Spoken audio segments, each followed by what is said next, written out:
Well, this is Baruch, and I'm back here at the Tikkun Elevator Kollel. We're learning Likutei Maharan. It's Likutei around the fourth Torah. This is section 9. So, we were talking about Moshe Rabbeinu when he died.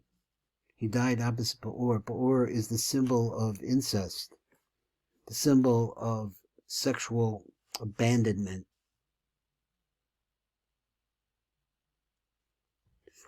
All that we're talking about was at his death, where he was buried opposite Peor. However, also during his lifetime, Moshe certainly stripped away all corporeality. So when he died, he was already almost non-physical, only functioning physically, and that's it. And attached himself to the light of the Ein Sof. But then this stripping was in an aspect of the living creatures ran and returned. Now this is a concept of Rotza V'Shuv. Now I don't know what he means by it, so we're going to have to find out. I don't know if we'll find out today or tomorrow or when it's going to be. We're going to find out. This is because the Holy One desires our service, and as is written, you desires praise from mounds of dust, from lumps of clay. Therefore, it is imperative not to remain in this state of negation until such a time that the Holy One himself comes and takes one's soul. Now, that's what to think about. Let's come over here and find out what we're talking about. So, at the time of Moshe's death, and let's come over to number 133, which is where it's up here. He became negated in the Ein Sof. Now, what does he mean by this? This is the deeper meaning of even Moshe not knowing where he was buried. Because I guess the idea there is that when you're on a level, let's call this the level of Bina. There's no physicality there. This is the level of the tzaddik. The tzaddik is able to live and exist in a world that has no physicality. So therefore, he doesn't really know exactly where he's at in this physical world, because that's how close he came to not being in it. At his death, Moshe became free of the last vestiges of corporeality. He was then so absorbed in the Ein Sof, had so negated all awareness of his self, which means his ego, that he did not know. His das did not differentiate between self and others, because that awareness itself was nullified. In other words, to be aware of something besides yourself.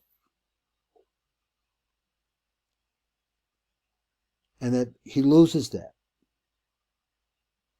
He was nullified. The Rebbe further explains that this in the parak that follows. The Mehanachal, which means the waters of the brook, because Rebbe Nachman is known as the Nachal Novea Malkar Chachma. It's like the brook that flows out of Bina. The Mehanachal explains that this is the concept of confessing in the Torah scholar's presence. When the tzaddik passes away, he becomes included in the Ein Sof. Now we understand what he's trying to say. He says, yes, the tzaddik is not here, but the tzaddik was always, like Moshe Rabbeinu, partially not in this world at all, but always up above this world, panimi to this world, is able to see all the things that are manifest in this world from the place of their origin.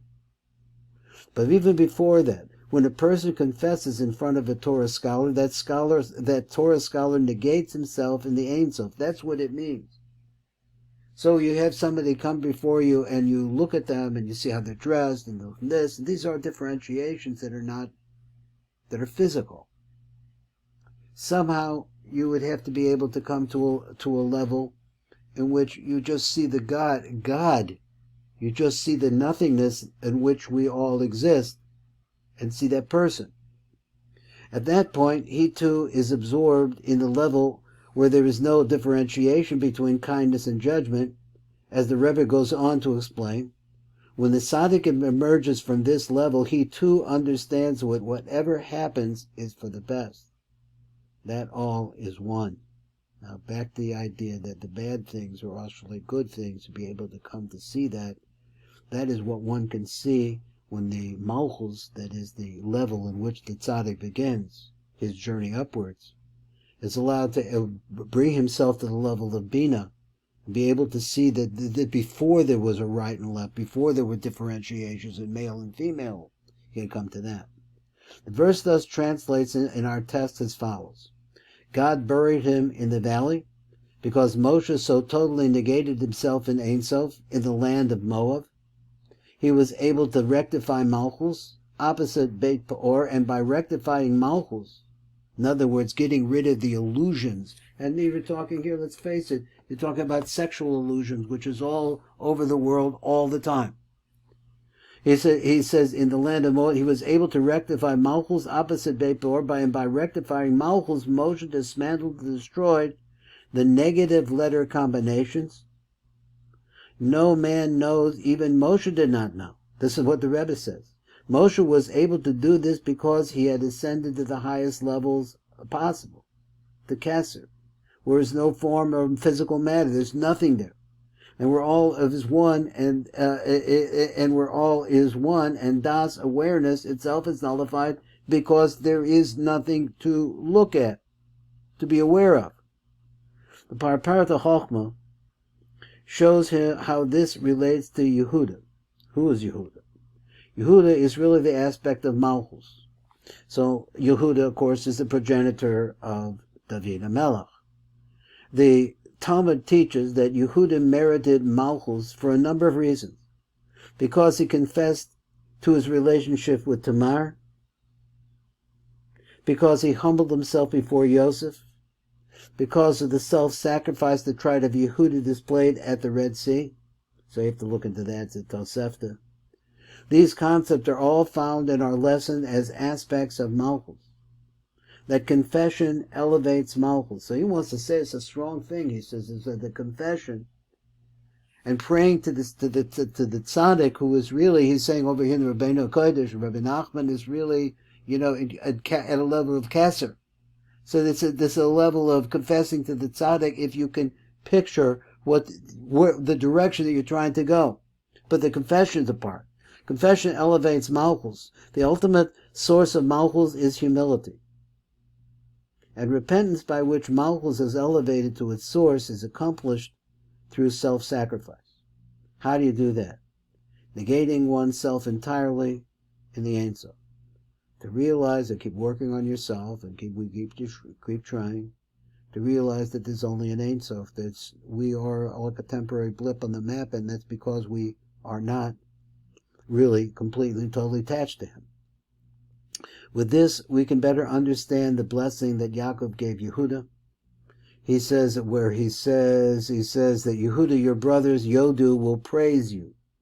Your hand will be on your enemies' oref, on their neck. Your father's sons will bow to you. The Targum renders Yodu as a variation of Hodoah, which referring to Yehuda's confession. So Yehuda is also considered the same kind of letters make Yehuda as Hodoah, which means confessing, by means of which he rectified Malchus. Rashbam translates Yodu as a variation of the word Hod, royal splendor. Let's see if we got something else a little bit on the other side.